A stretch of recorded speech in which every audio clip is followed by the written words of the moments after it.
Hello, Abraham. I kind of feel that whole process with the sound was made for me because my question is based on my resistance. I've done a lot of belief work, and then I found the beliefs that when I get very excited and enthusiastic, there are certain beliefs I found that bring me down. And of course, I activate them, but I've discovered what the beliefs are. Basically, I'm not worthy, I'm not good enough, basically the garden variety beliefs. And I've worked hard. And what is a belief other than a thought that you keep thinking? The word belief makes it sound powerful and important, doesn't it? A thought you keep thinking just makes it sound like a thought that you keep thinking. So we want to play with you a little bit and say, why would you keep thinking a thought that doesn't feel good? You say, well, because it's a belief. Okay. We say, yes, but why would you continue to beat the drum of something that doesn't feel good when you beat the drum of it? Do you have an answer? I was taught it very forcefully when I was young. I mean, that's my guess. Because you were wanting to please someone else? Sure. I was wanting to believe the person that taught me these things. Because they were important to me. Their respect was important to me. Yes. And now it's hard to shake. As an adult, these beliefs don't make sense, yet they still arise under certain scenarios. Do you think the person that taught them to you, what do you think their greatest motive was? In other words, when someone teaches you something, what do you think their motive is for imparting this information to you? I could think of my brother gave me a lot of these messages. He wanted to make me tough. He wanted me to be a tough little brother, so he said mean things to me to make me strong, I guess. But what do you think his true motive was? To make himself feel better? I don't know. So, but related to you, in other words, if you are guiding someone sure. and giving them what you consider to be your best information, what's your motive? Why do you guide someone? Why do you teach them to be tough? Because you believe they will be better off if they're tough. Why do you teach them the things that you do? In other words, there are few exceptions to the reason being you believe that it is the best for them. In other words, most people that are guiding you in most ways are doing so, it's like our friend said earlier, his sister's trying to save him. She's not trying to send him to hell, she's trying to send him to heaven. She's trying to save him from what she sees are problems. And most people who are guiding you in most ways really, really, really mean well, you see. So when you say, what do I do now about shaking those beliefs that no longer serve me? We say, get to the bottom of the reason that somebody tried to impart them to you to begin with, and accept that that reason was they wanted you to thrive and they wanted things to go well for you. And then just fast forward to things going well for you and then thank them for their part in it. That's a really fast way to shift those beliefs, because when you say to someone, you taught me things that don't serve me, you taught me things that I hate, you taught me things that are wrong, all they do is puff up and try to teach you more of them. But when you say, thank you for your part in helping me to be the joyous person that I am, it is our promise to you that in the majority of cases, they were wanting your success.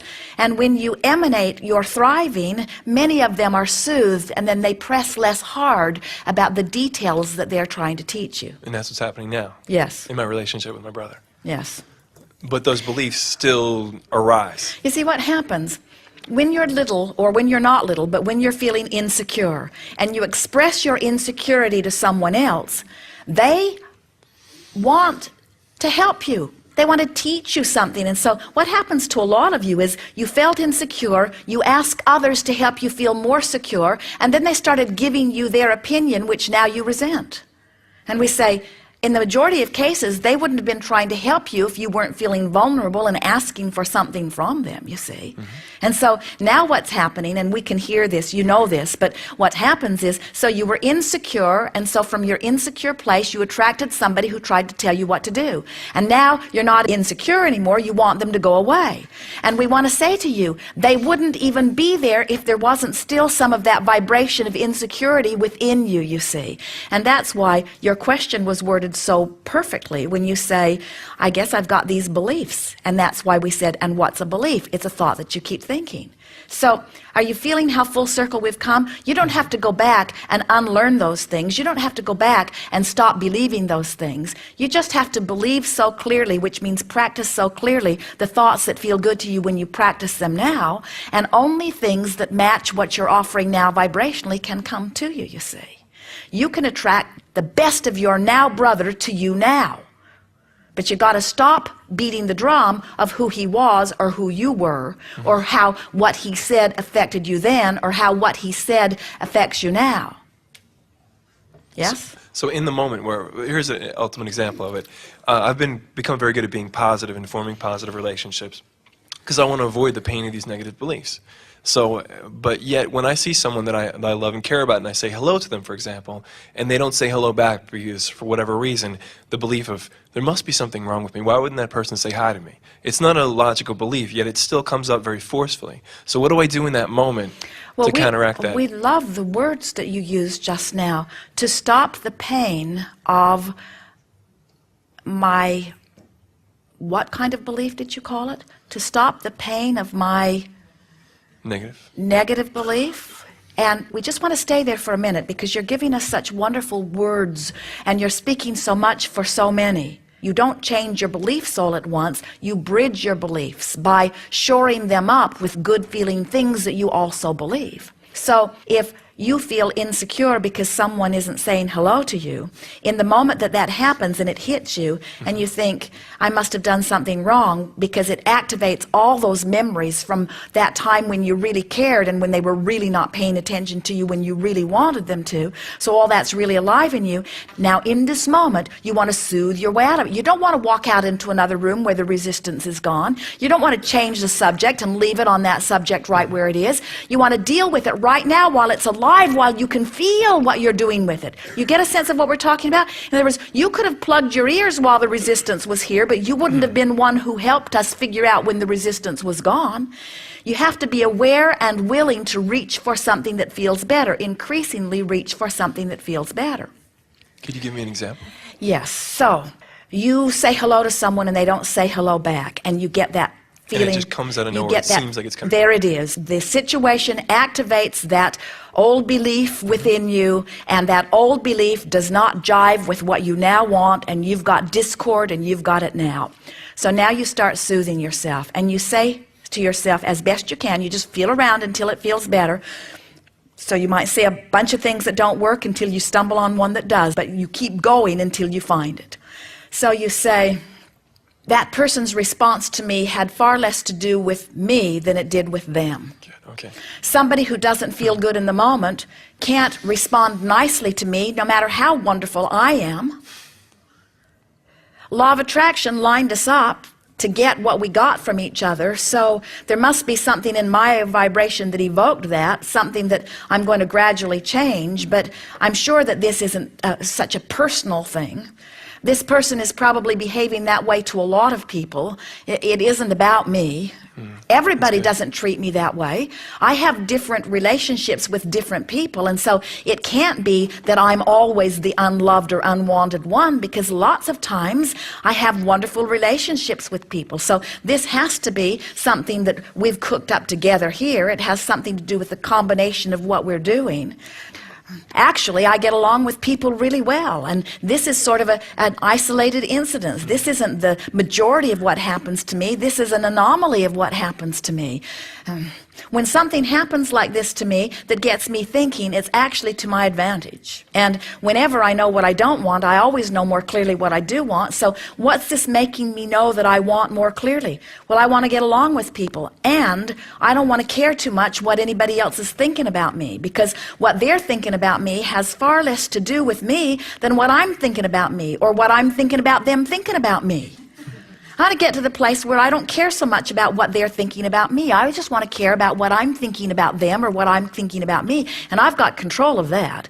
And while it's sort of hard right here in this moment while they're scowling at me, or while they're acting out, or while they're behaving in the way that they are, and while I can't really do anything about it, when I get off to myself, I'm going to make some lists of things that I would rather feel in a moment like this. When I meet people, I like the best of both of us to rendezvous.